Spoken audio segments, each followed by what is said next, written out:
ආයිබෝවන් කියලා පිළිගන්නවා හැම යාළුවෙක්ම සිනමා වර්ල්ඩ් SL YouTube channel එකට. අද මම ඔයාලට කියන්න යන්නේ 2017 වර්ෂයේදී තිරගත වීම ආරම්භ වුණු සුපිරි ෆිල්ම් එකක් ගැන. මේ චිත්‍රපටයේ නම තමයි ජංගල්.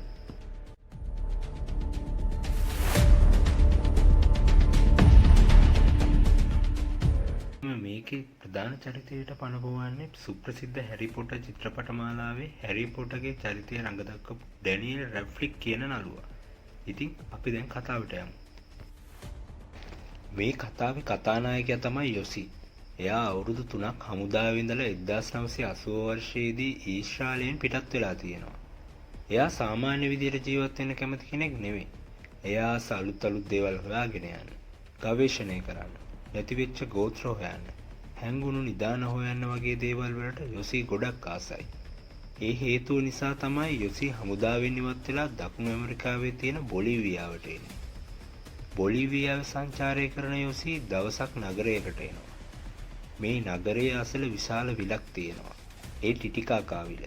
මේ විල මැද තියෙන දූපතක කඳවුරු බඳින්න හිතාගෙන යොසි මේ විලේ තියෙන මගී ප්‍රවාහන බෝට්ටුවකට ගොඩ වෙනවා. ඉතින් මේ බෝට්ටුව පිටත් වෙද්දි වැවේ ජැටිය ගාවට දුවගෙන එන පුද්ගලයෙක් කෑ ගහනවා. එයාවත් බෝට්ටුවට අංක ගන්න කියලා. ඒක දැකපු යොසි බෝට්ටුවේ රියදුරාට කතා කරනවා. ඉතින් බෝට්ටුව ආපහු හරවගෙන ගිහින් අර කෑ ගහපු පුද්ගලයාව බෝට්ටුවට නංක ගන්නවා. ඉතින් මේ පුද්ගලයාගේ නම තමයි මාකස් ස්ටෑම්. මේ ගමනේදී මාකසුයි යොසි එකිනෙකා හඳුනගෙන ඔවුන් අතර මිත්‍රත්වයක් ගොඩනගා ගන්නවා. ඒ වගේම මේ බෝට්ටුවේ ඇමී කියලා ගෑනු ළමයෙකුත් ඉන්නවා. ඉතින් මෙයාලා බෝට්ටුවෙන් ඒ දූපතට ගිහින් ඒකේ තියෙන කඳවුරු වල සින්දු කියමින් විනෝද වෙමින් රැ ගත කරනවා. මේ අතරවාරයේ ඇමී කියන ගෑනු ළමයා යොසි ගැන විශේෂ සැලකිල්ලක් දක්වනවා කියලා මාකස්ට තේරෙනවා. මාකස් ඒ ගැන යොසිට කියනවා. ඊට පස්සේ යොසි මාකසුයි දෙන්න ගමේ අය සංචාරකයන් වෙනුවෙන්ම හදලා තියෙන වෙළඳසැල් වලින් පිරුණු ගොඩනැගිල්ලක් තුලට යනවා. ඒ ගොඩනැගිල්ලෙන් ඇතුල් වෙන මාකස් පුදුම වෙලා වගේ එහි ඉන්න පුද්ගලයෙක් ළඟට යනවා. ඔවුන් දෙදෙනාම ඔවුන් දැකලා ගොඩක් සතුටින් එකිනෙකාව වැළඳ ගන්නවා. දෙන්න පොඩි කතා බහකින් පස්සේ මාකස් Taman අසට ඉන්න යොසිට මේ අලුත් යාළුවව හඳුන්වලා දෙනවා. මේ අලුත් යාළුවගේ නම කෙවින් ගේල්. එයා යොසිට අලුත් යාළුවෙක් වුණාට මාකස්ගේ පැරණි හොඳම යාළුවා කියලා දෙන්නගේ කතා බහෙන් යොසිට තේරෙනවා. කෙවින් ගේල් කියන්නේ සංචාරයට ආස මිනිස්සු අතර ප්‍රසිද්ධ ඡායාරූප ශිල්පියෙක්. ඔහු දකුණු ඇමරිකාව පුරා සංචාරය කරමින් රූපගත කරපු ඡායාරූප සංචාරකයන් අතර ප්‍රසිද්ධ වෙලා තිබුණා.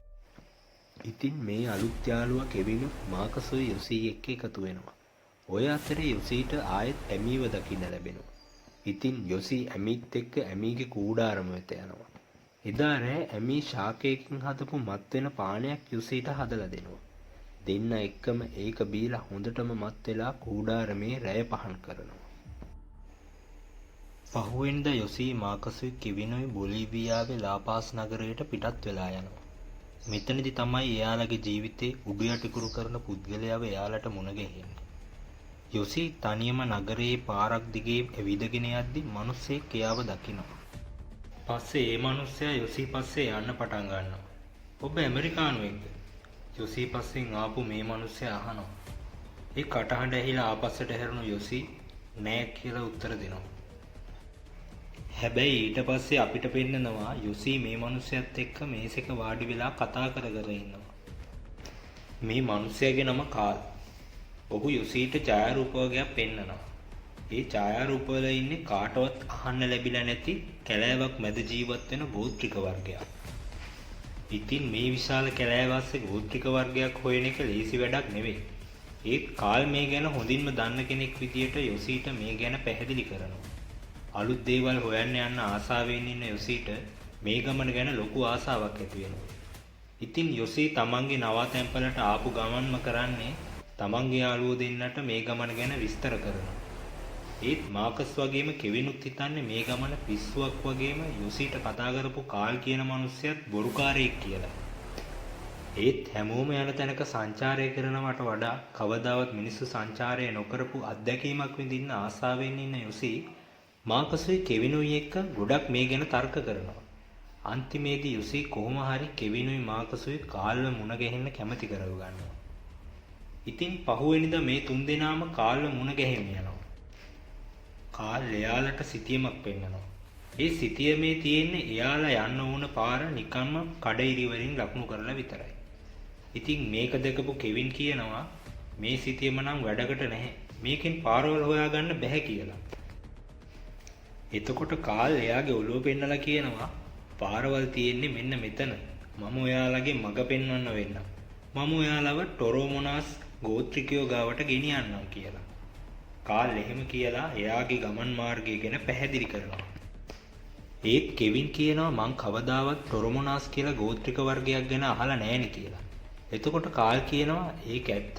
ඔයා ඡායාරූප ශිල්පියෙක් නේද? ඔයාට එහෙ ෆොටෝ ගත්තාම ගොඩක් ප්‍රසිද්ධ වෙන්න පුළුවන් කියලා. ඉතින් මේ කතාව අහපු කෙවින් ඒකට ගොඩක් ආස වෙනවා.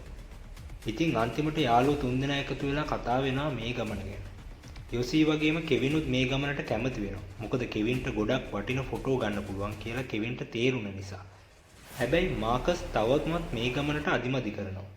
ඒත් යොසීගේ බලවත් පිල්ලීම නිසාම මාකසුත් අන්තිමේදී මේ ගමනට කැමති වෙනවා. ඉතින් කට්ටියම එකතු වෙලා මේ ගමනට ඕන කරන බඩු මුට්ටු අරගන්නවා. ඊට පස්සේ කට්ටිය ප්ලේන් එකකින් කැලෑව ළඟට යන්න පිටත් වෙනවා. ප්ලේන් එකෙන් ගොඩ බැහැපු එයාලා සතුටින් කැලෑව ඇතුළට ඇවිදගෙන යනවා. පළවෙනි දවස සාමාන්‍ය විදියට ගෙවිලා යනවා. මාකස් රෑ නිදාගෙන ඉද්දි සලඹේකට බය වෙලා කෑ ගහලා හැමෝම බය කරපු එක ඇරෙන්න වෙන විශේෂ කිසිම දෙයක් පළවෙනි දවසේ සිද්ධ වෙන්නේ නැහැ. ඒ වගේම දෙවෙනි දවසත් සාමාන්‍ය විදියට ගෙවිලා යනවා. හැබැයි එයාලගේ කෑම නම් ඉවර වෙගෙන යන්නේ කියලා එයාලට තේරෙනවා. තුන්වෙනි දවසේ කට්ටියගේ කලින් දවස් දෙකේ තිබුණ ශක්තිය අඩු වෙලා ගොඩක් මහන්සි බව පේනවා. කට්ටියට කොච්චර මහන්සි වුණත් කාල්ට නම් කැලෑව හොඳට පුරුදුයි. ඒ නිසා එයා වේගෙන් නැවිදගෙන යනවා. ඉතින් යාළුවෝ තුන්දෙනාට එක තැනකදී කාල්ව මග ඇරෙනවා. එතනදී කෙවින් කියනවා කාල් කිව්වේ ගඟ පැත්තට යනවා කියලා. ඒ නිසා ඒ පැත්තට යමු කියලා. ඒත් මාකස් ඉන්නේ ගොඩක් කලබල වෙලා. එයා හිතන්නේ එයාලා අතරමං වෙයි කියලා. ඒ නිසා කෙවින් කොච්චර තේරුම් කළත් මාකස් ඒව ගණන් ගන්නේ නැතුව එතනම නතර වෙනවා. එයා හිතන්නේ කාල් නැති නිසා කාල් ආපහු එයාලව හොයාගෙන එනකන් එතන හින්න එක හොඳයි කියලා. ඉතින් මේ හේතුව හින්දා කෙවිනුයි මාකසුයි අතර පොඩි බහිම්බස් වීමකුත් ඇති වෙනවා. ඔය අතර එයාලා ළඟ තියෙන කැලෑවේ පඳුරු හෙල්ලෙන සද්දයක් එයාලට ඇහෙන්න ගන්නවා. එයාලා ඒ මොකද්ද කියලා හිතා ගන්න බැරුව බයෙන් බලාගෙන ඉන්නවා. එයාලා හිතන්නේ ලොකු සතෙක් එයාලා දිහාවට එනවා කියලා. එතකොටම පඳුරු අස්සෙන් ලොකු ගවයෙක් එක්ක කොට මිනිස්සෙක් මතුවෙනවා. කෙවින් එයාගෙන් ගඟ ළඟට යන පාර ඇහුවාම ඒ මිනිස්සයා පාර පෙන්නනවා.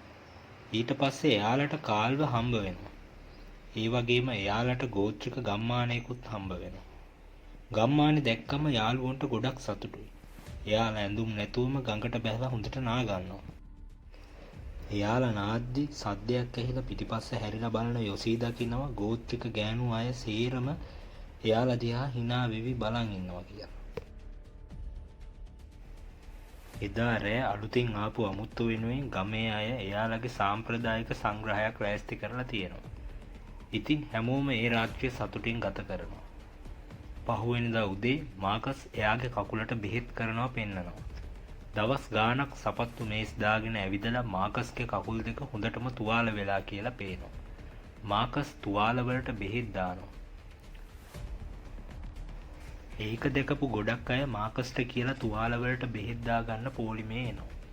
මේ යාළුවෝ ගමේ අය එක්ක ගොඩක් විනෝද වෙලා ආයෙත් තමන්ගේ ගමන පිටත් වෙනවා. ගඟ දිගේ යද්දි කාල් යොසීට ගඟේ වැලි ගරලා රත්තරන් හොයාගන්න හැටි කියලා දෙනවා. ඔහොම කට්ටිය සතුටින් කියෝ ඇවිදගෙන යද්දි කාල් වඳුරෙක්ව දකිනවා. ඉතින් කාල් අතේ තිබුණ තුවක්කුවෙන් වඳුරට වෙඩි තියනවා. කෑ ගහගෙන වැටුණු වඳුරා ගාවට දුවන කාල් තුවක්කු මිටෙන් වඳුරට මැරෙන කම්ම ගහනවා. එදා රෑට කාල් වඳුරාව ගිනිමැලේ උඩ පුච්චෙන්න දානවා රෑ කෑමට. මුලින්ම යොසී කෙවිනුයි වඳුරු මස් කන්න අදිමදි කළාට ඒවයි රස බලලා ඒ මස් කන්න පටන් ගන්නවා. ඒත් මාකස් නම් වඳුරු මස් කන්න පොඩ්ඩක්වත් කැමති වෙන්නේ නැහැ. එයාට ඒක දැකලා ගොඩක් අප්පිරියාවෙන් එයා ඉන්නවා. ඊළඟ දවසේ ආපහු කට්ටිය ගාව තිබුණ ශක්තිය නැති වෙලා වගේ පේන්නේ. කට්ටිය ගොඩක් අමාරුවෙන් ඇවිදින්නේ. මේ අතරේ මාකස් නම් ගොඩාක්ම අමාරුවෙන් තමයි වැටි වැටි ඇවිදින්නේ. ඉතින් මෙයාලා නවතින තැනකදී පෙන්නනවා මාකස්ගේ කකුල්වල තුවාල ගොඩක්ම වැඩි වෙලා කියලා. වැහි කාලෙත් ලං වෙගෙනයි එන්නේ. ඊට කලින් මේ ගමන ඉවර කරලා ආපහු කැලෙන් එළියට එන්න ඕනේ.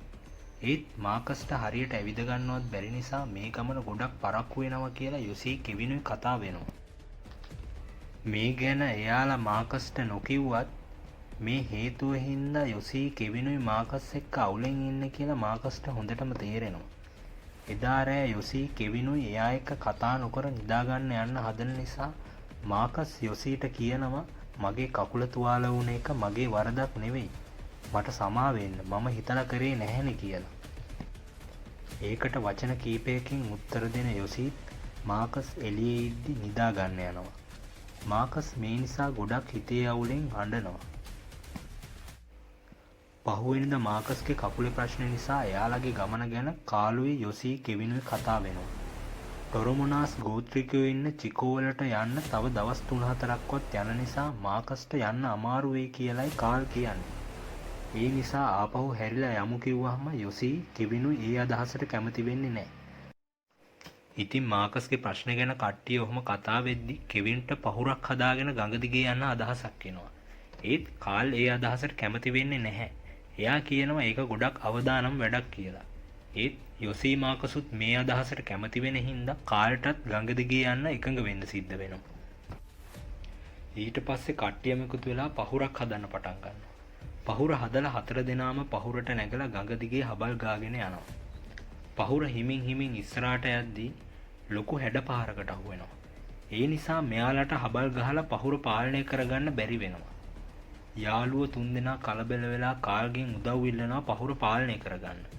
ඒත් කාල් ඒ හැමෝටම වඩා කලබල වෙලා කියලා පේනවා. කාල් ගොඩක් බය වෙලා. කරන්න ඕන කිසිම දෙයක් කාල් දන්නේ නැහැ කියලා කෙවින්ටයි යොසීටයි තේරෙනවා. හැඩපහර පහුවුණ ගමන් කට්ටිය වෙරළක පහුර නතර කරනවා. මෙතනදී කෙවිනුයි කාලුයි ටිකක් රණ්ඩු වෙනවා පහුරේ ගමන නිසා. ආපහු පහුරෙන් ගඟ දිගේ යන්නේ නැහැ කියපු කාල් මං දඩේ මේ යනවා කියලා කැලෑව ඇතුළට යනවා. ඊට පස්සේ යොසී එක්ක කතා කර කර ඉන්න කෙවින් කියනවා කාල් පහුරෙන් යද්දි ගොඩක් බයෙන් හිටියේ. මං හිතන්නේ මිනිහට පීනන්න බෑ කියලා. ඉතින් කෙවින් ඒ කතාව අහපු යොසීත් ගොඩක් පුදුම වෙනවා.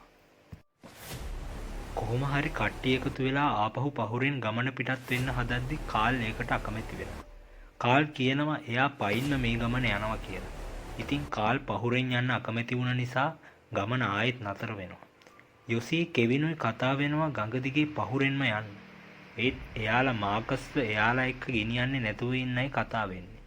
ගඟේ ගමන අනතුරුදායක වුණොත් මාකස් ඉන්න තත්වෙත් එක්ක එයාට ගොඩක් කරදර වෙයි කියලයි කෙවිනුයි යොසී කතා වෙන්නේ.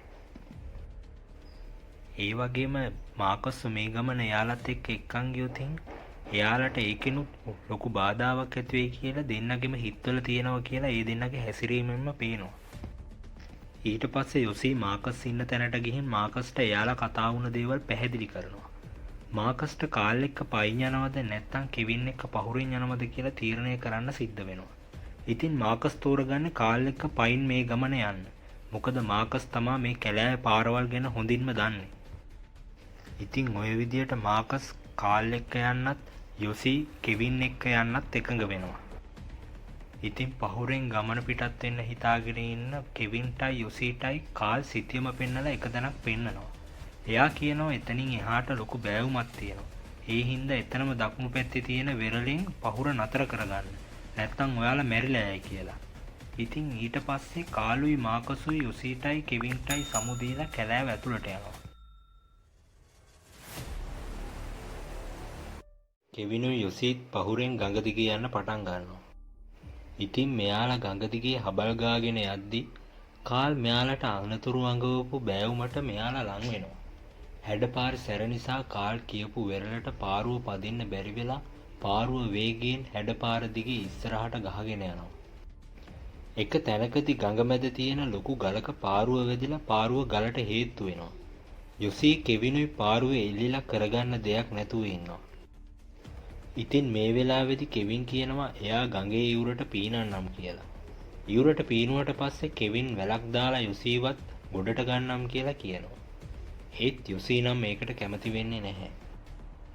කෙවින් යුසීව කොහොම හරි බේර ගන්නවා කියලා ගඟට පැනලා ගඟ හරහා ඉවුරට පීනලා ගොඩට එනවා. ඒත් එක්කම පාරුව හෙලවෙන්න පටන් අරන් යුසීව ගඟට වැටෙනවා. ගඟට වැටුණු යුසී හැඩපාරට අහුවෙලා ගහගෙන යනවා. ගොඩක් දුර ගහගෙන යන යුසී එක තැනකදී ගලක් අල්ලගෙන ජීවිතේ බේර ගන්නවා. ඉතින් කෑම බීම යාළුවෝ මේ කිසි දෙයක් නැතුව යුසී මහ වනාන්තරේ තනි වෙනවා.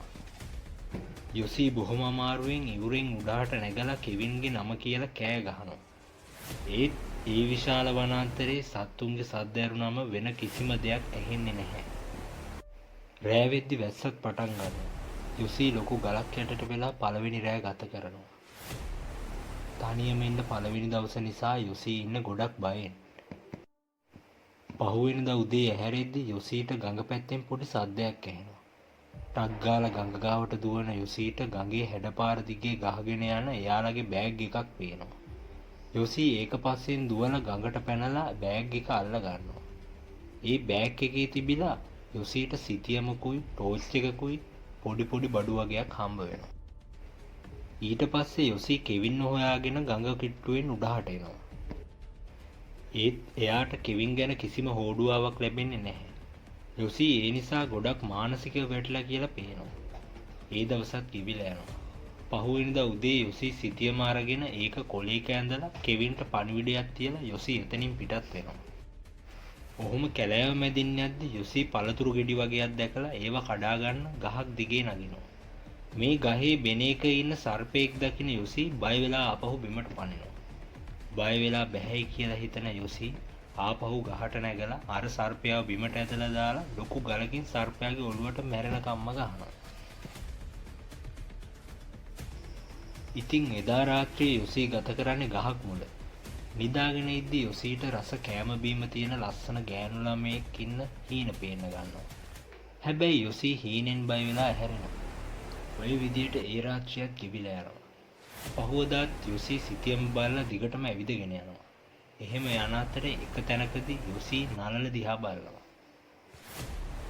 යුසීට පේනවා එයාගේ නළලේ ගෙඩියක් ඇවිල්ලා. ඒ ගෙඩිය හෙල්ලෙනවා.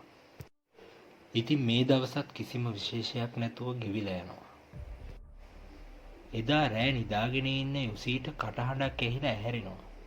මුලින්ම එයා හිතන්නේ ඒ කෙවින් කියලා. ඒත් එයාට පේනවා මාකස් එයාට ටිකක් එහායින් හිටගෙන ඉන්නවා. ඒත් යුසී ඒ පැත්තට ටෝච් එක ගහද්දි මාකස් සතුරුදහන් වෙලා. යුසීට තේරෙනවා ඒක මායාවක් කියලා. යුසී ආපහු නිදා ගන්න හදද්දි ආපහු පඳුරු අස්සෙන් සද්දයක් ඇහෙන්න පටන් ගන්නවා.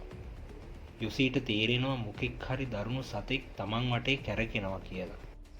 යුසී ටක් ගාලා බෑග් එකේ තිබුණ ලයිටරයයි ස්ප්‍රේ එකකුයි අරගෙන පත්තු කරනවා. යුසී ළඟට එන්නේ ව්‍යාග්‍රයෙක්. ගින්දරට බයේ මේ ව්‍යාග්‍රය පැනලා දුවනවා. යුසී ගින්දරට පින් සිද්ධ වෙන්න ජීවිතේ බේර ගන්නවා. ඒ රැයත් ඔහොමම ගෙවිලා යනවා. පහුවදා උදේ යකඩ කෑල්ලක් අතරගත්ත යුසී එයාගේ නළලේ තියෙන ගෙඩිය පාලනවා. ඒක ඇතුලෙන් අමුතු පණුවෙක් එළියට ගන්නවා. ඊට පස්සේ ආපහු ගමන පටන් ගන්න යුසීට කුරුළු කූඩුවක තිබිලා බිත්තර දෙකක් හම්බ වෙනවා. ලැබෙන ඕනම දෙයක් කන්න තරම් බඩගින්නේ හාමතේ ඉන්න යුසී මේ බිත්තර දෙක කඩලා ඒකේ ඉන්න කුරුළු පැටව දෙන්නව අමුවෙන්ම කනවා. යුසී කොහොම හරි සිටියේ තියෙන ගෝත්‍රිකයෝ ඉන්න ගම්මානයට එනවා. ඒත් එතන විනාශ වෙච්ච ගමක් විතරයි තියෙන්නේ. කිසිම මිනිස්සෙක් පේන්න නැහැ. කාලෙකින් මිනිස්සෙක් ඒ ගම්මානේ ජීවත් වෙලා නැහැ කියලා යුසීට තේරෙනවා. ඉතින් යුසී ආයෙත් සිටියම අරන් බලනවා එයාට උදව්වක් ගන්න පුළුවන් තැනක්. ඒත් ඊළඟ තැන තියෙන්නේ යුසී ඉන්න තැනට ගොඩක් දුරින්. ඒත් යුසී එයාගේ හිත හයිය කරගන්න එයාටම කියා ගන්නවා මේ ගමන කොච්චර දුර වුණත් එයාට යන්න පුළුවන් කියලා. එහෙම හිතලා යුසී එයාගේ කකුල්වල තියෙන සපත්තු දෙක ගලවනවා. එතකොට තමයි යුසීට තේරෙන්නේ එයාගේ මේස් කකුල්වල තුවාලවලටම ඇලිලා කියලා. මාකස්ගේ කකුල් වගේම යුසීගේ කකුලුත් ගොඩක් තුවාල වෙලා. ඒ වෙලාවේදී තමයි යුසීට තේරෙන්නේ මාකස්ගේ කකුල් තුවාල වුණාම එයාට දැනුණු වේදනාව. යොසී අඬ කියනවා මාකස් මට සමා වෙන්න. මං ඔයාටත් වඩා ගොඩක් බයෙන් හිටියේ. ඒ නිසායි මාකස් එක්ක අවුලෙන් හිටියේ කියලා. ඉතින් මේ දවසත් ඒ විදියට ගිවිලා ගිහින් යොසී පහුවෙනිදා ආයෙ ගමන පටන් ගන්නවා. එයා එහෙම ඇවිදන් එද්දි එයා සපත්තු වඩි සලකුණක් දකිනවා. එයා හිතන්නේ කෙවින් කියලා. ටිකක් වටපිට බලන යොසී දකිනවා එයා කලින් දවසේ කාපු බිත්තර කටු ටික. ඒ වෙලාවේදී එයාට තීරුම් යනවා එයා මේ ආපහු කැරකිලා ඇවිත් ඉන්නේ ඊයේ තැනටමයි කියලා. මේකෙන් එයා ගොඩක් මානසිකව වැටෙනවා. ඒ වෙලාවේදී එයාට මතක් වෙනවා කාල් කියපු දෙයක්. ඒ තමයි නිතරම ගඟ කිට්ටුවෙන් ඉන්න කියලා. ඉතින් යොසී ගඟ හොයාගෙන යනවා. කොහොම හරි මේ විදියට දවස් ගෙවිලා ගිහින් යොසී කැලේ ඉන්න 14 වෙනි දවසත් උදා වෙලා. ටික වෙලාවකින් කාල් එයාලට මුලදි කිව්වා වගේම වැහි කාලේ පටන් ගන්නවා. යොසී ලොකු වැස්සකට අහු වෙනවා. ඉතින් යොසී එදා රෑ වැස්සේ තෙමිම බිම නිදා ගන්නවා. ඒ වෙලාවේ යොසී ලස්සන හීනයක් දකිනවා. ඒත් වැහි වතුර මූණට වැටෙන නිසා එයා ඉක්මනින්ම ඇහැරෙනවා. එහෙම ඇහැරිලා වටපිට බලද්දි එයාට පේනවා හැමතැනම වතුරින් යට වෙලා කියලා. ඉතින් ඒ දවස ගෙවිලා පහුවදා වැස්ස නතර වෙලා මේ වෙලාවේ ගඟ ගාවට එන ළමෙකුයි එයාගේ තාත්තයි ගඟේ වැටිලා ඉන්න මිනිස්සෙක්ව දකිනවා. ඒ ඉන්නේ කෙවින්. ඉතින් මේ ළමයයි තාත්තයි කෙවින්ව ඔරුවක නගගෙන එයාලා ජීවත් වෙන ගමට එක්කන් යනවා. එයාට මේ ගමේ තියෙන හමුදා කඳවුරේ ප්‍රධානියා මුණ ගැහෙනවා. කෙවින් එයාට යොසී ගැන කියනවා. එයා විශ්වාස කරනවා ගඟේ හැඩපාරට ගහගෙන ගියත් යොසී තාමත් ජීවත් වෙනවා ඇති කියලා. එතනින් කතාව ආපහු යොසී පැත්තට හැරෙනවා. යොසීට අහසින් සද්දයක් ඇහිලා උඩ බලද්දි එයා දකිනවා ප්ලේන් එකක් යනවා. ඉතින් යොසී හයියෙන් කෑ ගහ එයා ළඟ තියෙන රතු පාට වෙහි කබාය හොල්ලනවා.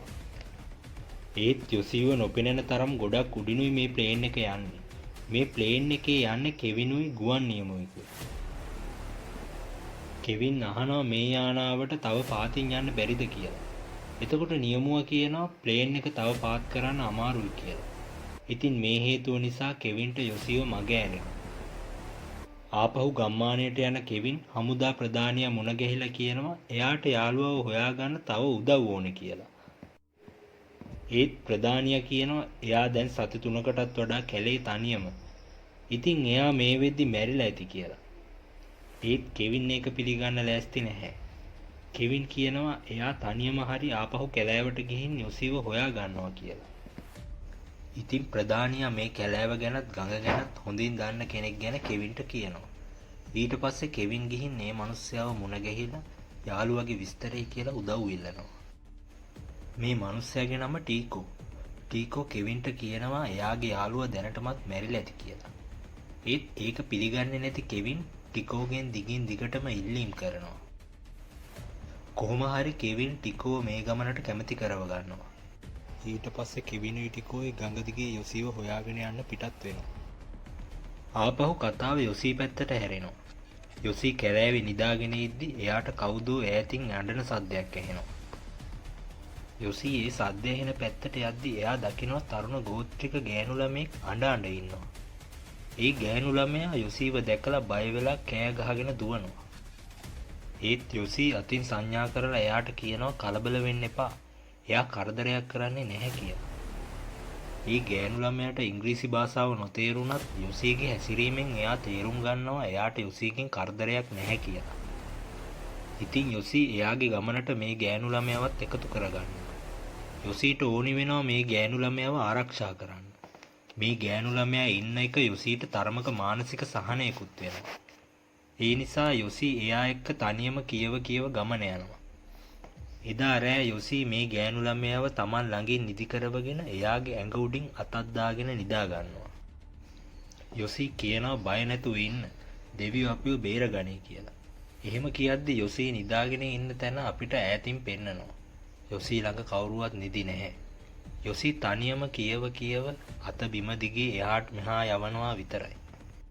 ඉතින් මේක දැනුණු යොසී ඇස්සැරලා බලනවා. එතකොටයි යාට තේරෙන්නේ ඇත්තටම එහෙම ගෑනු ළමයෙක් එයා එක්ක ඉඳලා නැහැ. ඒක එයාගේ හිතේ ඇති වුණු මායාවක් කියලා. ඉතින් මේ සිද්ධියෙන් පස්සේ යොසීගේ මානසික මට්ටම හොඳටම අවුල් යනවා.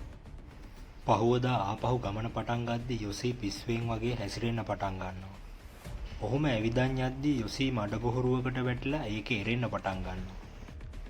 අන්තිමට මඩගොහරුවේ හොඳටම එරිලා ටික වෙලාවක් ගත කරන යොසී ආපහු පියවිසිහියට ඇවිත් වටපිට බලද්දී එයා දකිනවා මඩගොහරුවට පාත් වුණ අත්තක්. යොසී ඒ අත්ත අල්ලගෙන කොහොම හරි අමාරුවෙන් ගොඩට එනවා. හැබැයි යොසීගේ මානසික මට්ටමයි ශක්තියයි අන්තිම මට්ටමේ තියෙන්නේ කියලා එයාගේ හැසිරීමෙන්ම තේරෙනවා. මේ වෙලාවේ යොසී දකිනවා ළඟ තියෙන ගහක කඩියෝ පිරීලා ඉන්නවා. යොසීට මතක් වෙනවා එයා යාළුවෙක් එක්ක පාරුව හදද්දි කඩියෙක් කාලා දැනුණු වේදනාව. ඉතින් යොසී මේ ගහ ළඟට බඩ ගාගෙන යනවා. ගිහින් නැගිටලා ටී-ෂර්ට් එක ගලවලා අර ගහ අත් දෙකෙන්ම අල්ලගෙන හයියෙන් හොල්ලනවා. එතකොට ගහේ ඉඳපු කඩි යොසීගේ ඇඟට වැටිලා යොසීව හපන්න පටන් ගන්නවා. හිතන්නකො දිමි ගොට්ටක් අපේ ඇඟට වැටුණොත් කොහොම තියේද? මුළු ඇඟම කඩි හපද්දී යොසී වේදනාවෙන් කෑ ගහනවා. මේ වේදනාව නිසා යොසීට ටිකක් ශක්තිය එනවා. ඉතින් යොසී වේදනාවෙන් කෑ ගහම ගඟ පැත්තට දුවගෙන යනවා. එහෙම යද්දී යොසීට එක එක දේවල් මැවිලා පේන්න පටන් ගන්නවා. ඒත් යොසී කොහොම හරි ගඟ ළඟට යනවා. ඊට පස්සේ කොට වගේක් එකතු කරගෙන ලොකු සලකුණක් තියනවා. යොසී ඒ කොට වලින් ඒ සලකුණ තියන්නේ ප්ලේන් එකක් ගියොතින් ඒ ප්ලේන් එකට ඒ සලකුණ පේන විදියට. ඉතින් යොසී දැන් ඉන්නේ අවසානයේට ලං වෙලා. එයාට ගොඩක්ම අමාරුයි. එදා රාත්‍රිය ගෙවිලා යනවා. පහුවදා උදේ ගඟ දිගේ බෝට්ටුවක් එනවා පේනවා. මේ බෝට්ටුවේ ඉන්නේ ටිකෝයි කෙවිනුයි දෙන්න. එයාලා ඇවිත් යොසී සලකුණක් තියපු යුරෙන් බෝට්ටුව නතර කරනවා. ඒත් ඒ සලකුණ කවුරුත්ම දකින්නේ නැහැ. යොසීත් ඒ වෙලාවේ එතන පේන්න නැහැ. ඉතින් ටිකෝ කියනවා ගඟේ තව උඩහට යන්න අමාරුයි හැඩපාර නිසා කියලා. ඉතින් කෙවින්ට සිද්ධ වෙනවා එතනින් ගමන ඉවර කරන්න. කෙවින් ගොඩක් දුකින් ආපහු යන්න හැරෙනවා. එහෙම හැරෙද්දි කෙවින්ගේ කකුල අර සලකුණ තියපු කොටේක වදිනවා. ඒ සද්දෙට ගඟේ ඉවුර කෙළවර නිදාගෙන ඉන්න යොසීට ඇහැරෙනවා. කෙවිනුයි ටිකෝයි ආපහු යන්න බෝට්ටුව හරවන ගමන් කතා කරන සද්ද ඇහිලා යොසී ඉස්සිලා බලනවා ගඟ දිහා. එතකොට එයා දකිනවා කෙවිනුයි ටිකෝයි බෝට්ටුව හරවනවා.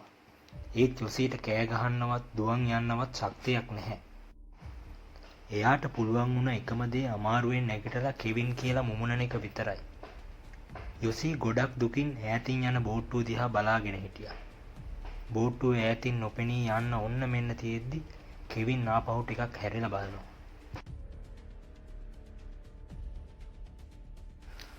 එතකොට එයා දකිනවා යුරේ හිටගෙන එයාලා දිහා බලන් ඉන්න යොසීව. කෙවින් යොසීව දැකලා සතුටින් කෑ ගහගෙන බෝට්ටුවත් හරවන් ආපහු යොසී ළඟට යනවා. දෙන්න බදාගෙන ඉන්නවා ගොඩක් වෙලා. දෙන්නටම ගොඩක් සතුටුයි. ඊට පස්සේ යොසීව උස්සගෙන ගිහින් බෝට්ටුවෙන් තියලා කෙවිනුයි ටිකෝයි ආපහු පිටත් වෙනවා. මේ දෙන්න යොසීව ගමට එක්කන් එනවා. ගමේ හැමෝම දෙවියන්ට ස්තුතිවන්ත වෙමින් සති ගාණක් වනාන්තරයේ තනියම ජීවත් වෙලා නොමැරී හිටපු මේ මිනිස්යාගේ සුව දුක් බලන්න ලං වෙනවා. ඉතින් මෙතනින් මේ කතාව ඉවර වෙනවා. ඉතින් මේ හැමදේම වුණාට පස්සේ යොසී කෙවිනුයි මාකස්වයි කාල්වයි හොයාගෙන ආපහු ලාපැස් කියන නගරයට ගිහින් තියෙනවා. ඒත් එයාලා ආපහු ඇවිත් නැහැ. කෙවින් සති ගාණක් එයාලව හෙව්වත් එයාලා ගැන කිසිම තොරතුරක් දැනගන්න ලැබිලා නැහැ. පස්සේ තොරතුරු හොයද්දි දැනගන්න ලැබිලා තියෙනවා කාල්ව ආරක්ෂක නිලධාරීන් හොයන කෙනෙක් කියලා. කාල් මීට කලිනුත් මේ වගේම සංචාරකයෝ කැලෑවට එක්කන් යනවලු. ඒ වගේම කාල් කියපු වර්ගයේ රතු ඉන්දියානු ගෝත්‍රයක් ඒ කැලෑවේ නැති බවයි කියන්නේ. ඉතින් යොසීවයි එයාගේ යාළුවන්වයි කැලෑවට එක්කන් යන්න කාල් තෝරගත්තේ ඇයි කියන එක අදටත් අභිරහසක්. ඉතින් මේ චිත්‍රපටයේ අන්තිමට ඔයාලට පෙන්නනවා මේ කතාවට ඇත්තටම මුහුණ දීපු යොසී, කෙවින්, මාකස්, ටිකෝ වගේම කාල්ගෙත් සත්‍ය ඡායාරූප. මේක සත්‍ය සිදුවීමක් ඇසුරින් නිර්මාණය කරපු විශිෂ්ටතම චිත්‍රපටයක් කියලා කියන්න පුළුවන්. ඉතින් ඔයාලට මේ වගේ සිනමා ලෝකයේ බිහිවුණු විශිෂ්ට නිර්මාණ ගැන සිංහලෙන් දැනගන්න ඕනි නම් අපේ channel එක දැන්ම subscribe කරලා bell icon එක click කරන්න. ආයෙත් අලුත් මේ වගේ සිංහල review එකකින් අපි හමු වෙමු.